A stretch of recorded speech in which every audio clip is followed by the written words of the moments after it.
Ve şol mübarek hutbası ey ulu cemaat dip aydanna erhiliğin hakkında bir kıyskaca kamil purmana aydıptır. Deslap şol Peygamber'in derman sözünü hizmetine de yetireyin. İdinin şonu açıklap, şonu giyinildip, şonu şerh ve best edip Allah köklüdüğünün belkim şu mahal erhili ne kadar toyukken şuullerdi. Belkim şu mahal erhiliyle hayırlanadı. Onun nöbeter hakikat aydılsa belkim şun şeyce aytçakladım bir klasik formasına inniki öğünü ve şökleri, inniki öylüncekleri bir ders edip öğretilse var. Kan zindigiyle doğru olacak, kan erhiliğin yaşayışları davası olacak, şeriatta kan zatlı bilinecek, kan yerlerde yürekler ağrıyacak değil ve kan yerlerde müşkiller hal olacak da. En iş mahal medreselerde elif bir öğretilmiyor mu?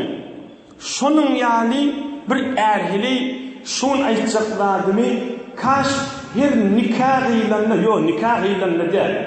Şu bir adalandan sonra oğul bilen gıydı aytmalmaz hatta. Nice yılın içinde elhamdülillah Allah köklüdüğünün il halkın içinde yanıp ağlayan gelilin gurrununun, yanıp ağlayan erkeklerin gurrununun, yanıp ağlayan hacı dədeli hacı dayıdalın gurrununun bir girman hakıl şu zamanla, şu camiye beşeriyette, şu zamanla ilm oku zamanı ağzını doldurup keplenyen zamanla hakıl dirman gurrunlar aydılacak.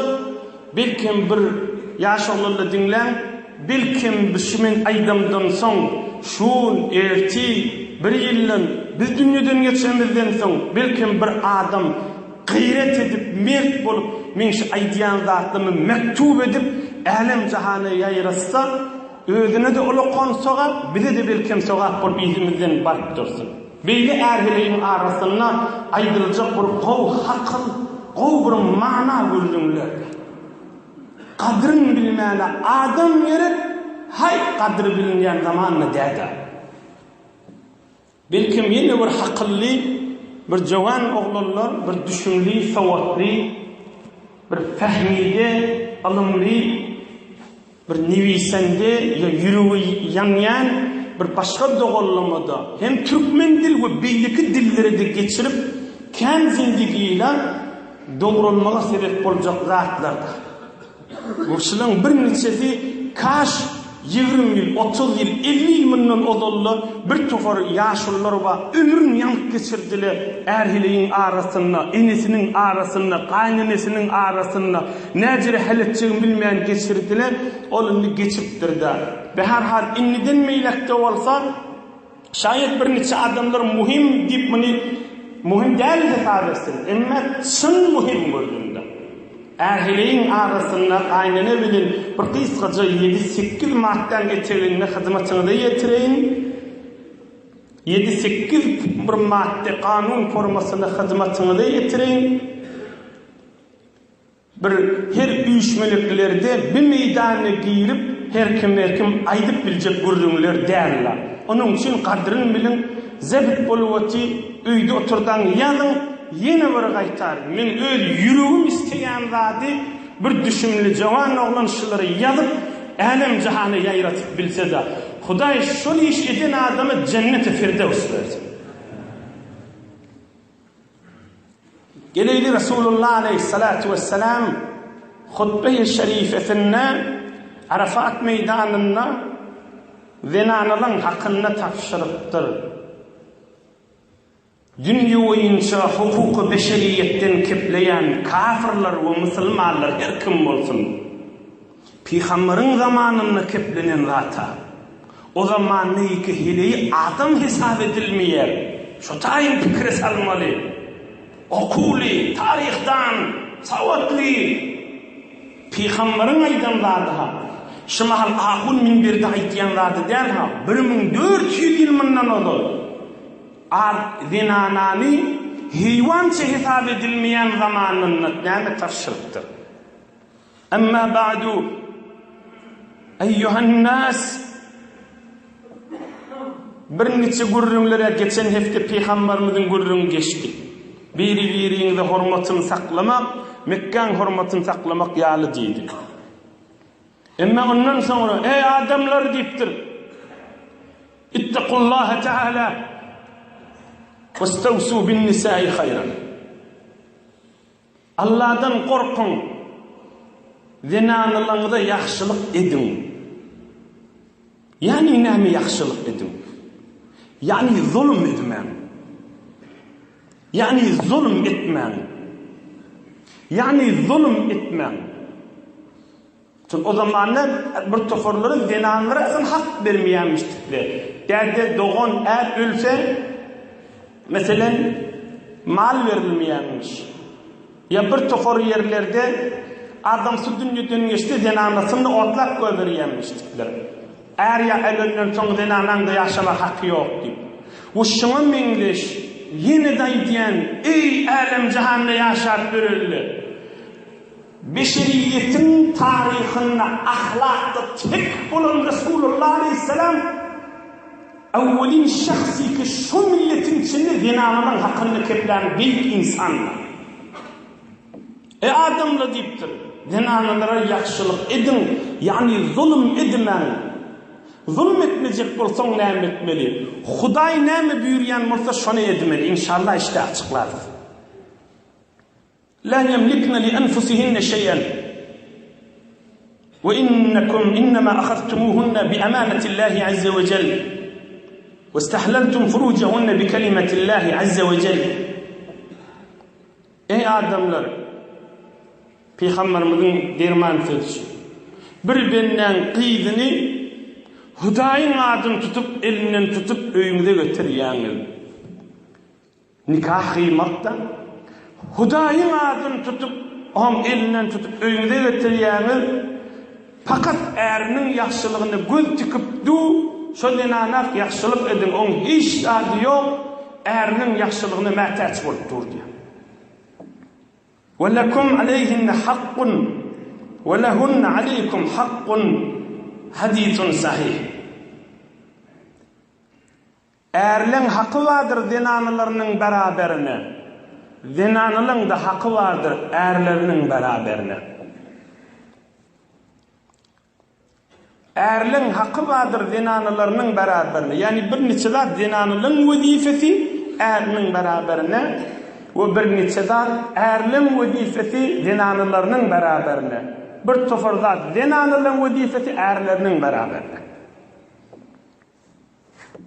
İnnemin qav açıklar şu zamanla ilgunun içinde şu beşer insanın camiesini içtimai yaşayışın getirilmesi gerek şu gururun açıklaman gururun.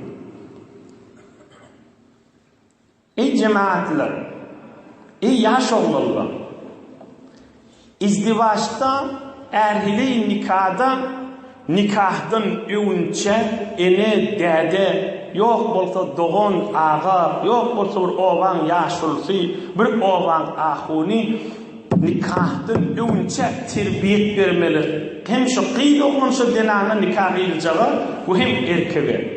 Näme diýmeli? Hey oğul diýmeli, hey gıyl diýmeli, hey ballim diýmeli. Cahan oğlum, cahan gıydım. Nikah edilcek bolýar. Yani sen boyunlayan men şoň zinanasy boljak diýip.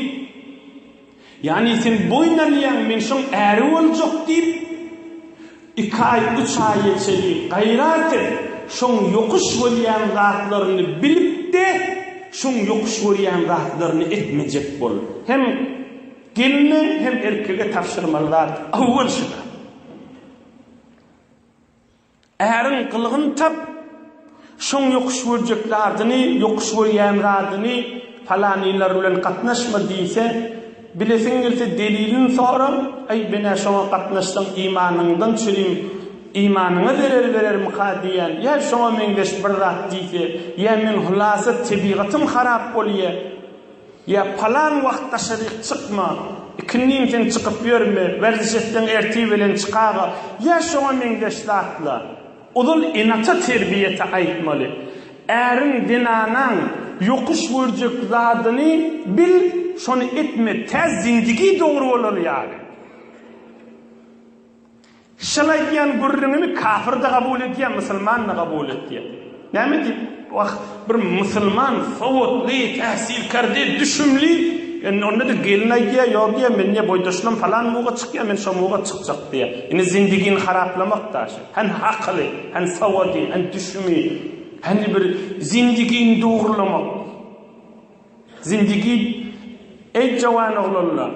Size hakly aýdyp bereýin.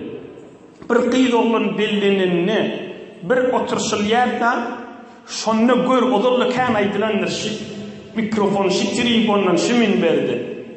Gör sen üstünden ödü zindigi yetecek adam zindigin adamsı däldir. Ärim ma diýdirse ol ýa-da öz hoşlugy bilen boljak bolsa sen adamyň däldir. Ärim menen men ýaşajak boljak diýen heley sen adamyňdyr. Hakyllyr, gadryny bil.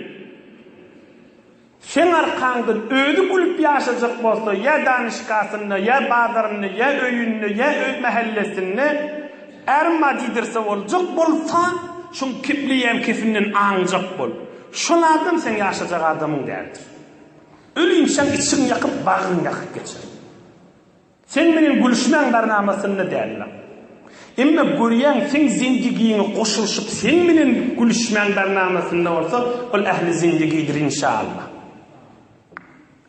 Ine owul erhileyin en atasıya ağası aýtmaly. Ýene aýdyn, can oýlum diýmeli, can oglum diýmeli.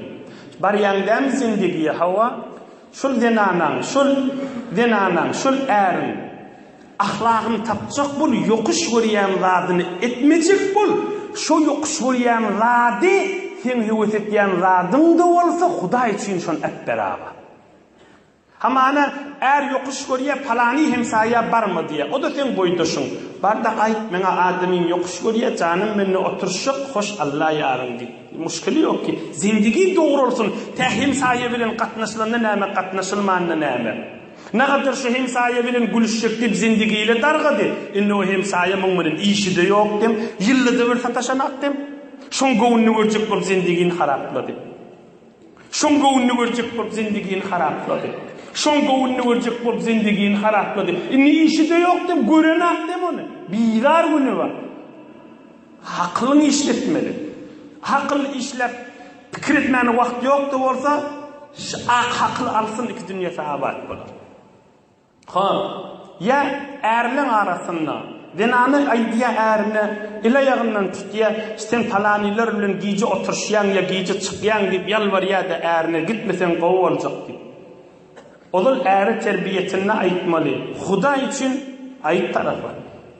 Delilinle aýtýadamy, şoňa gitdiňçe men sen imanyňdan gorkýan, men sen ýaşaýyşyňdan gorkýan, ya bir neçe zatly bar, ölümden gorkýan bir zat diýse, Hudaý üçin edamaly. Men erkek bolup sen kefin gulak asmalymy diýilmeli. O heleň kefin gulak asmak däl, ol zindigini dogurlamakda. Haçan dinine zarar vermeyecek ýerde. Sana Kur'an'a gitmediyse, üçmülükleri gitmediyse, mübarek jelesileri barma diýse, o kep gulak asma. Onun kesebi dinin, imanın, ahiretin yakama. Delilin sonra näme delili? Ine ozol dädeden dogondan tapşyrylmaly, biri-biriňiň ýokuş görjeklerden etmäňdi. Ikilenji görürüm. 7 maddeňi tebinne, ýöne 8-nji ýatdaşy. Ikilenji görürüm.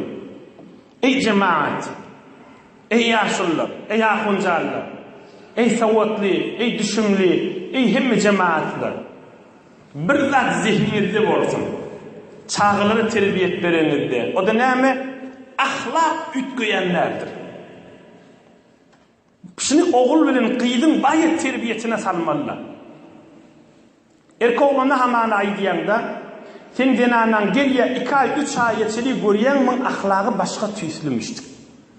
Şu ahlagy hiç ütgeme.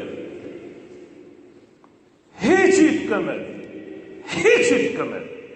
70 yaşındaki adamlardan sonra erhili olup yaşap beli 60 yıl 50 yıl mı ne olur ki dinanasının ahlakı önkönküdür hadirde. Hiç ütkemez. Bay yansın, bay sönsün, bay onu kulağını okuysun, bay kıygırsın, bay çığırsın, bay kızırdasın. Bay şol ya erkek ya dinanı fark etmiyor ha. Ahlakı ütkemiyor da adam. Kan ağlaptır, kan müşkil çekiptir, önkönküdür. Bir saat ütkücük yaldır, bir saattan sonra önküdür. Hatta ölüm düşüptür. Ölüm düşüptür. Ahirin dersa insana bir saattan sonra önkönküdür. Ya öz içerisinde ağır müşkilli adamlı vada on er hamanı yan yada. Denana diye. Öz doğunundan ders al, öyünüzden ders al. Onun mün beraberde kıyınçılıktakin görsün ütkümüz, önkönküdür. Onun için özüne ağram salıp, özün yıkamı. Hem zenanı tarafa aydiyen, hem erkek tarafa aydiyen. Ahirine çili kulak atın zihninde sual salıp vermem. İnşallah sualın cevabı iki içinde vardır. Hadırfat aydırıyan vardır, o dikkat edin. Ahlakı ütkümüz. Kuyma kursak bolmasa, dürtme kursak neylesin diye Türkmen. Onun kurulan ahlak, Huday kursak onu kuymasa, böğrüne dürtönün menen hiç önkönküdür. Tüter yananın kalır. On ne mi deyip bu vurdun bir üçmelik daydiyen deysene, erin hileyin ahlakın bilenden sonra ha bir bicire müştik deyip uğurdaş gitmeli. Çare yok da. Şonun kanırıp bolmayar da hiç vakitte. Hazreti Sa'di nâme diye Zemin-i şûri sumbul ber neyaret deru tuhmu emel zayi megerdan. Şor yer hoşa vermez deyiptir. Ona tohum tezip pil kakıp yer ağdırıp ömrün haraplat görme deyiptir. Zemin-i şûri sumbul ber neyaret deru tuhmu emel zayi megerdan. Ay şu şor yerden, ay onu da mı dehmet çıkıp göreyince pil ağdırıp görme deyiptir. Yer ağdırıp görme, pil vurup görme deyiptir. Tohum zebelak görme deyiptir. Önkönküdür deyiptir. Mehsul almarsın deyiptir. Mehsul almarsın deyiptir. Her cire kıyınçılığını öğrenme olsun. Önkönküdür. Hanonu bir terbiyet vermeliler mi ondan? Sual iniştaya geldi. Yani aytma deymen hiç hayrı yok mu? Ahlak mı öğretti hayrı yok da. Ondan çürüyüm, şu mensesim eşkiyen aldım. Eri vardı, zinanası vardı, ödüne feşar verip ödünü yıkamasın. Ha, şimdi ahlak şu tüyüslümüştük, men şimdi boyun almalı deyimella. Men şuna öre yaşamalıydık, diyen etmeliydik diye, şu ahlakın boyun almalı. Hani onunla adam terbiyet verdi, doğru olmuyor mu? Doğru oluyor, haçan ödü doğrulayın deyse.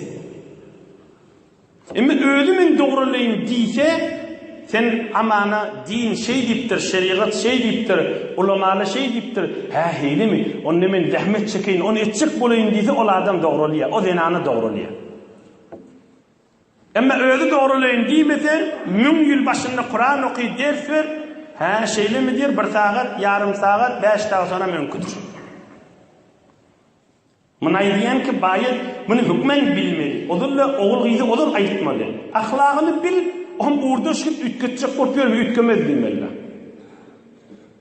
70-80 yaşındaki adamlardan sonra önkönküdür. Fakat yanandır, sönendir, önkönküdür. Nerede deyip, şu denanı ya, şu ütkayinli pelini yok. Bir doğruluğunu pelini yok. O da ne deyip yok? Fakir şu ödü mağrur da. Men şu kefin ulaq asmalı mı diyor otiyda. Men şimdi sen kefin ulaq asmalı içinden şey deyip da, gülük da fakir ona.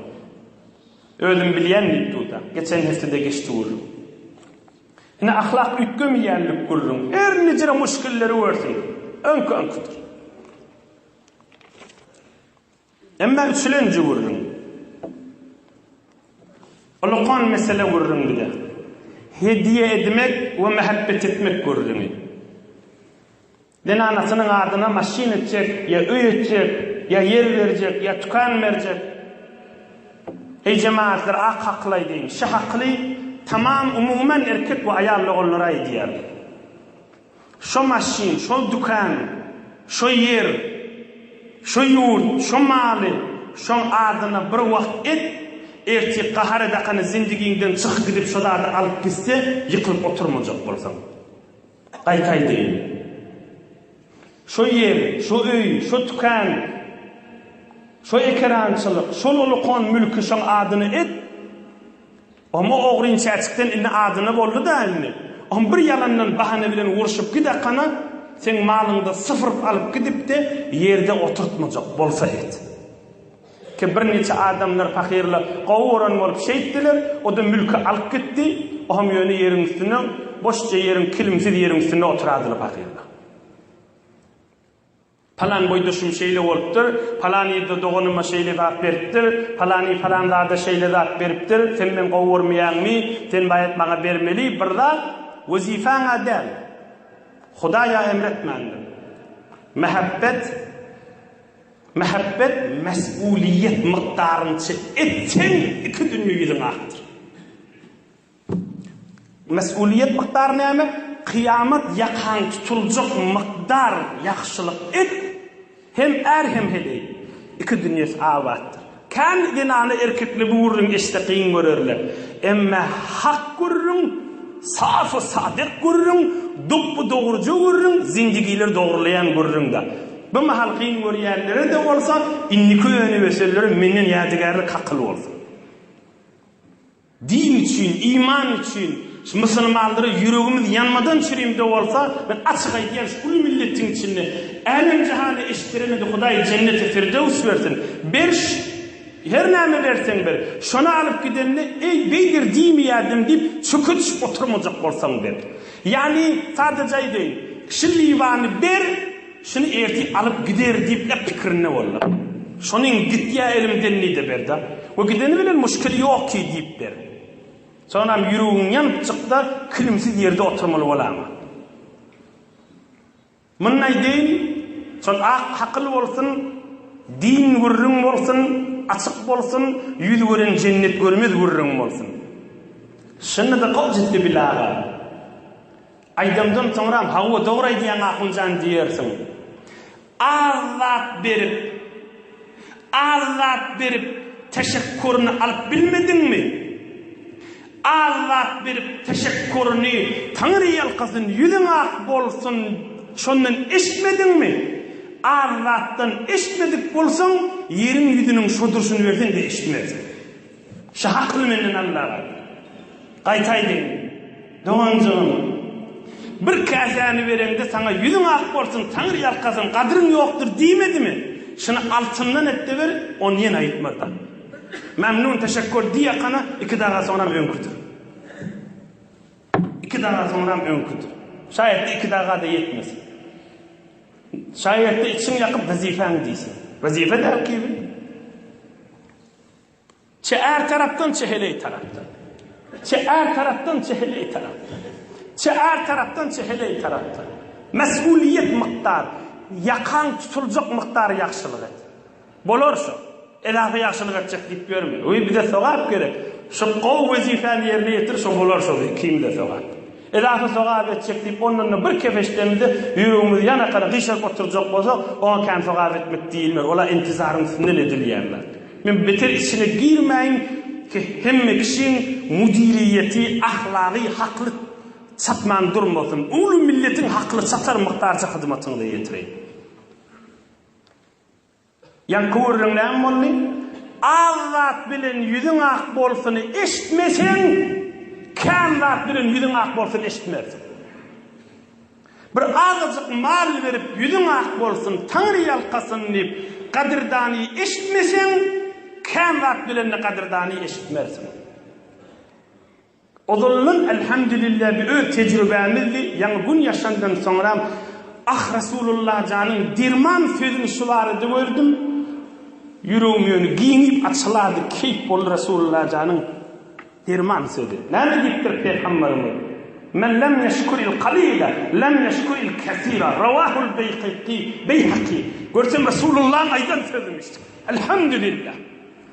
Rasulullah jan aýdypdyr. Ey ummatum diýipdir. Allah'a teşekkür etmeyen kâne de teşekkür etmez diýipdir. Görsem Rasulullah'ın sözümüştük. Elhamdülillah. Allah'a köp şükür. Görsem Resulullah'ın derman sözümüştük. Adam gerek bu hakkılları tutmağa, müdiriyet gerek bunları bellemeye, giyinlik gerek, bir ferhangillik, bir terbiyete kabil olmak gerek, şular camiyede yürütmeye. Ah yürek yanacak ahir zamanla. Şulay diyen gurrunum ey cemaatler. Şulay diyen gurrunum Allah ömür verse, Allah nasip etse kadir gecelerinde Huda yadında salsa aydarın kan veri kan içinde yönü şi erhiliğinin arasında ayttımda birini yaxşılık etseniz mesuliyet miktar deyip en atağında da şeyle de. Elini değilin radiyeni derdini vermem. Ahullar aydiye en atağında yaxşılığını dinleyip ahullar Kur'an aydiye mesuliyet miktarının yaxşılığı. Hem elini ilen dadı derdini elini verme. Şu aydiyanın mescittaydı o çiğ kadrını bil. Akılları, utturmarsın. Elin atağına gerek bolsa ver, gerek miktar ver. Ne kadar oğlanlar var, Tehran'da hamanı işleptirler. 7 yıl, 8 yıl işleptirler. En atasını da işlencetin iyi veriptir. Şimdi gel yemin töy edecek diye, en atasaydı diye, işlet pul yok, yoyuldu diye. Zalim da şey en ata. Zalim şey en ata. Belli değil mi? Yani şeriatına zalim diyecek. Hani oğlunun hakkını saklap koymalı. İşlet yok diye, yanıp ağla otu. Yani mesela oğul bir ömür işleptir, hemmesini derdesine veriptir. Öydü derdesinin adını etiptir. Eneler merhum oluptur. Derde başka denana alıptır. Hem de zadı denanasının adını ediptir. Bir ömür işleyen oğlun yerde oturup ağla otu. Zalim değil mi şu derde? Ne diyecek şu derde ağırda? Ahuncarlar da din ne mi diyor şu adamı? Zalim dedi diyor da belli değil mi? Bir ömür oğul işleptir. Derdesini öye veriptir, yurda veriptir. Eni öldü şu derden benim bile yaşar mı ya da? Amanı misalla. Eni dünyadan geçiyor, baş şehireye geliyor, onun hem mezarlı şehireye veriyor, oğul denana geline mesaflaşı otuydu. Hiç kim elinden de gelirler. Gayet yok bollik koyveriyor. Zalim da şu. Onun için inni köyünü versiyerde, yaş oğullar. Ala kadri mesuliyet verin, utturmarsınız, verir de çekmersiniz, kıyamatta yüzünüz ak olur. Bir dünyada de çökütüp oturmarsınız, kıyamet yüzünüz ak olur. Gerek miktarça verin. Gerek miktarça verin. Enatan hakkında da şeyle, oğulluydun hakkında da şeyle. Bir oğlum qovuruyan deyip kərrəq etcek bolup, bir gelinim qovuruyan deyip kərrəq etcek bolup, doğulun hakkında da şeyle. Mesuliyet miktar yaxşılığı, edafa yaxşılığı etcek bolma.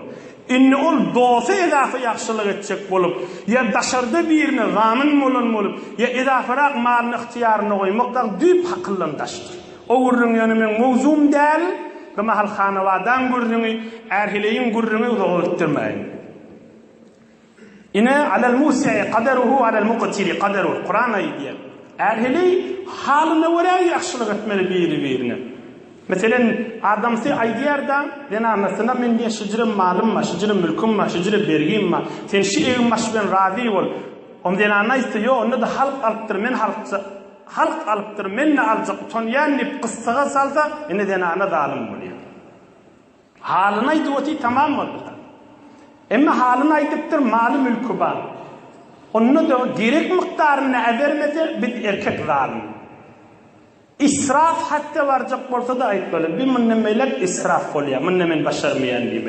O memnun cüziyatına girmeyin. İnni bir erhili bir kadri mesuliyet miktar vermeli diyecekten kıyamet yakan tutulacak.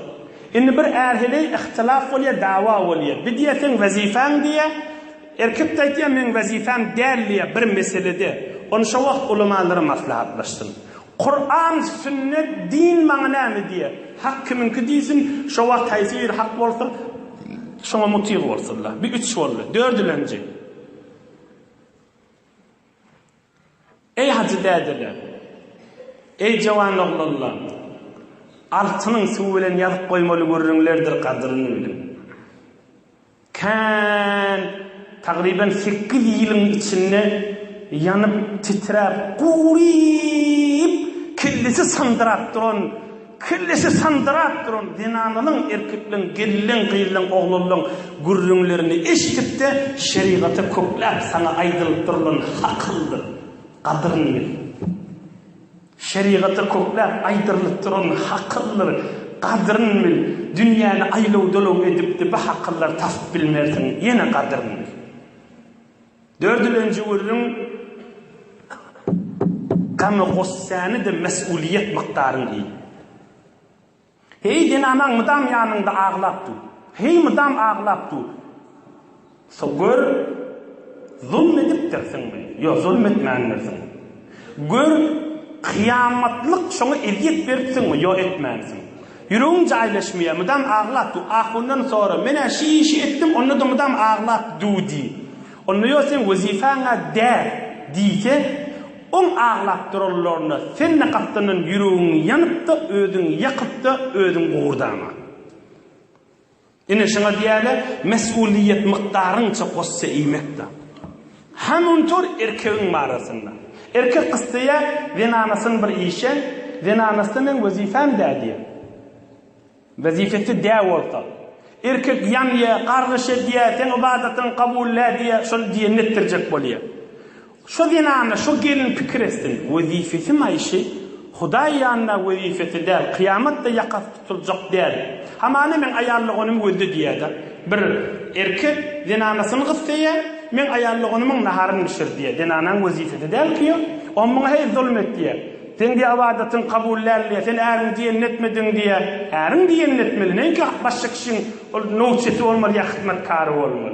Sen men ayarlığınım gözlemeyen vazife der ki, onu inşallah işte gelir gördüğünü.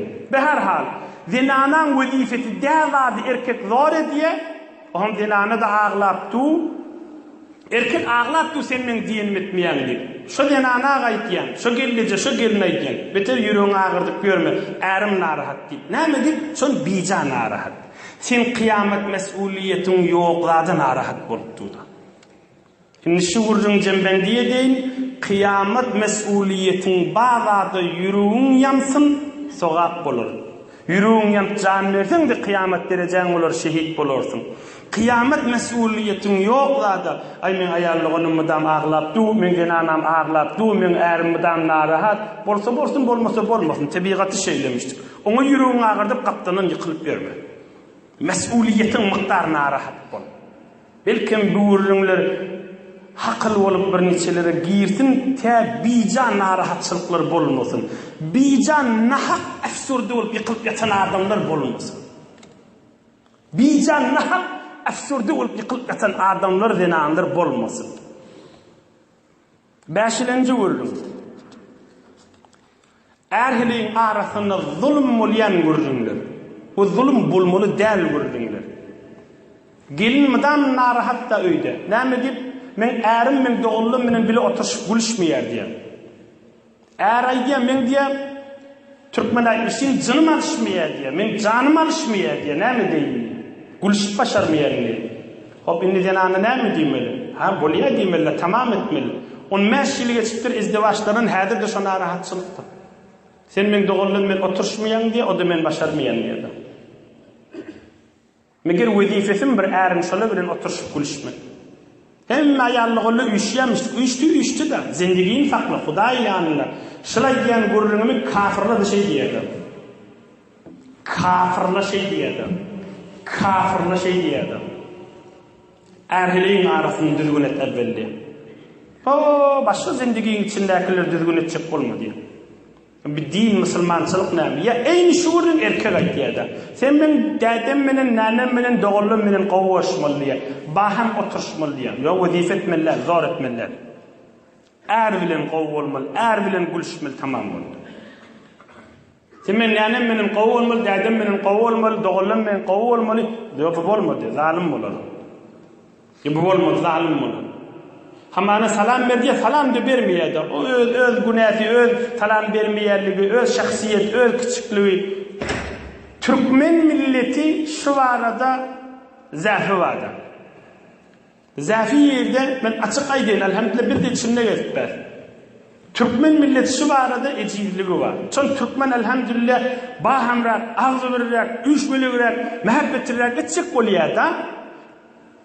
Qawlat gibi gördün bolmaya inni qangırıp durmalarda. Ha görsen bolacak gelmiştik. Öz başında bolup turanını qol diýmeli. Vazife de. Er taraftan ne şeydi, erkek taraftan ne şeydi. biri bilen gowulmak wezife neňki başga iş bilen. Altılan jurrun deslapta edilmeli wurrun nikahdan önce tapşırışmalı wurrun hususan bir de Türkmenin zafi hili. Türkmen milletinin zafi var şu arada. İcirligi var. O da näme erhiliğin arasında Tanrı yalkasını yüzün ak bolsuluk ya yok ya yoğu mengeşti. Teşekkür edilmeyedi. Hala savatlılığın arasında hala bir savatlılığın arasında hiç farkı yok da. Tahsilkerde ve tahsillekerde fark eden aklı vardı. Teşekkür edilmeyedi erhiliğin arasında. Teşekkür etmekte vazifede. Hatta bir tofor yerlerde bir gelin bir ömür kaynanesini saklap bir ömür kaynanesini saklap vazifesi değil ki onu da kaynanesini saklap oham şu kaynanen kıyırları gelse gelinin onu da tabilerine kıyırlarına oturuşup buluşuyordu. Gelinin yanında da mıdan biri sırıyordu. Zalimdir. Gelinin yanında mıdan biri sırıyordu. Kıyırlarda gelse şöyle bilen gülüşü otuydu. Kıyırlarda bir gezek gelip Allah kuvvet verip kömekleşip şoňa daşyndan aýlanşana aka. Aýdyly bir gelse nänejan diýen bir daşyna alyýar. Başga wagtda inläne aka. Bu gelin fakir giýjüni daşyndan aýlanyp oty. Ne erden dogry teşekkür, ne eneden, ne bir zatdan, ne beýleki elçilerinden. Şo körfe fakir ýaşaňa meňeş bir dogan dinanasy bilen saklapdy. Başga doganlarda bilmänişik bolýar, başga aýarlygylarda bilmänişik bolýar. Teşekkür edilmeýär. Günahkar da hemmeler zalimdir. Kıyamet mesuliyetleri he ora ağır olur. O gelinne inşallah Eyyub peygamberin derecesini tas cennete girer. Bir ömür hizmet ediyotida. Bir ömür hizmet ediyor. Şu hizmet etýäne aýtýanlar. O bir towar geldi, izat ben iş yok burada. O gurrun der. Gurrun näme üstünde? Kenara terfe gitmeliler. Gurrun şun üstünde hizmet etýän adamdan gurrun.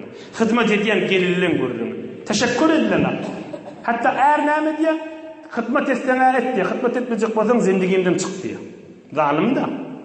Bedimellal ki men enem saklajak bolsaňa otur diye, enem saklamajak bolsaň çıkyp diye, şu diýemen bunun diye. Yo bedimellal, sen men enem saklayan Hudaý saň iki dünýäň abad etsin demeli. İnşallah seni bu dünýede saklayan bolar, kabryňda nurly bolar, kıyamatyňda nurly bolar. Men gowj edip çık aýtmalylar. Bu beylik ayarlıgollar tarapdan hükmen teşekkür etmeli. Beyliki gelinler tarapdan. Ne kadar yerlerde var gelin öz meril yurtçularını kaynağılarını saklayıp. Bir cevede kişi gelinin özü meril olsa şonu eltileri azal kefayt diýdi. Näme diye meril sırawaty diye doğru saklamajak bol pokedy waty diye bir günni saklaşanak özüdür. Zalim da. O da teşekkür yok. Awul kepde yetirýär. Günahkar olur. Allah'dan korksun. Qara yerege ýürse, hewre kıyamet agyr olur.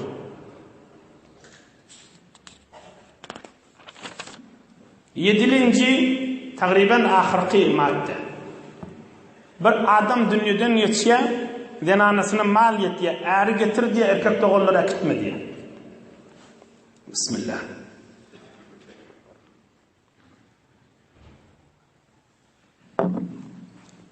Denana fakir arada da. Äri getir diye erkek dogallara akitme diye. Näme diýip denanan beýt arada goýmaly. Resulullah aleyhisselam'ın tapşırımlarının birisi denanlara zulmetmeli. Näme etmeli şu adam? Ola dogalları maly alyp gaýsa, soňra garry öýe gelse, dogallar täbil almar muqadip fakir ulgaýyp şola denana ola. Kefikan ne bolsa Mudam yalandan ağlayan ne olsa şu denanı bir musulman şu. Öýe gelse täbil alınsa bolacak şu gelin gelenden soňra. Fakir şu mal alyp gaýsa, ýa-da ýerine oturan dogallar täbil almar muqadiye, o tadan da äri getir diýip. Hicmaatdan diýip bir arada goýmaly. Şeriat näme diýär? Şeriat şuna diýär.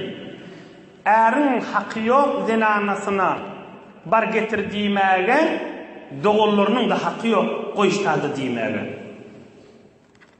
Äriň haqqy ýok bar getir şonu diýmäge zor etýärdi. Dogallarynyň da haqqy ýok goýuşany diýmäge.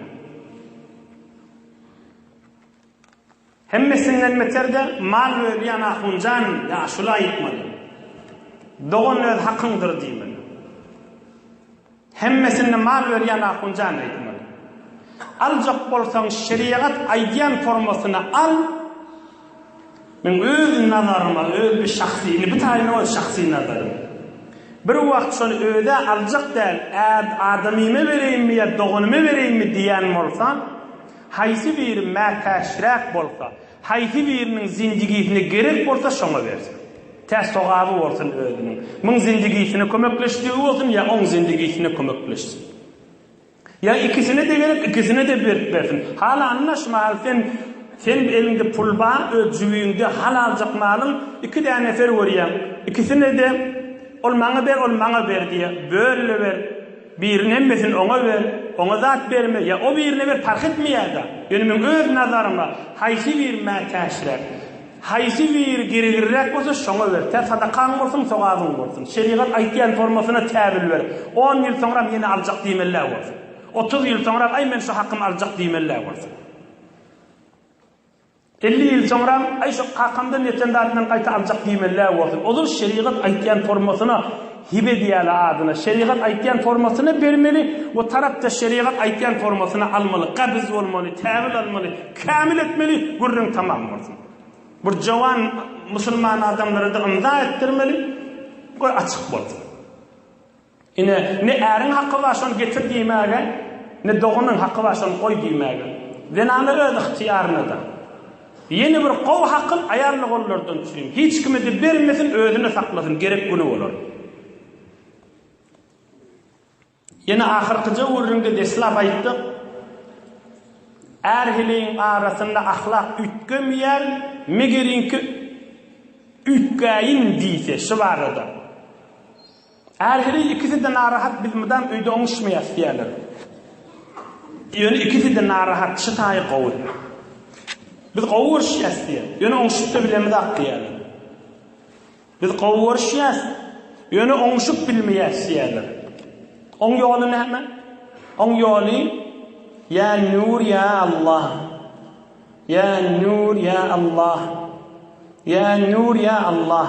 Hudaýa men zindigim nurany etdi. Şonu öýde kan aýtmaly. Gelinne kan aýtmaly erkekde. Hususan eriniň geljek wagtlary ya erkegiň öýü öýe gelýärrek wagt. Ya nur ya Allah. Ya nur ya Allah. Haýada birine assalamu aleykum diýsen, karşını iki katlarla etse de. Hem denana hem erkek. Hem zindigi doğrulaýar da. Ya nur ya Allah bir de estağfirullah aýtmaly ikisi de. Öýe gelýän wagtynda estağfirullah, estağfirullah, estağfirullah iki. Biri de ikisi baham gowa adamlaryň, salihin adamlaryň, Hudaý adamlaryň, hokkusyz dinin içinde gelip beren adamlaryň haýyr duasyny. Hokkusyz dini adamlaryň, mütedeyyin adamlaryň haýyr duasyny. Şun makam din adamsydyr diýip, jany anan ýany bolsa şolaň haýyr duasyny. Jany anan ýany adamlardan haýyr duasyny. Din adamsydyr diýen bolsa her kim bolsun. Oğlum şoň bilen şoň haýyr duasyny alsyn, beter asar kandyr. Beter asar kandyr.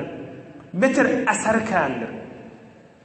Biri de gaza iyi biçen radına riayet etmek. Bir in sadece belki yolu.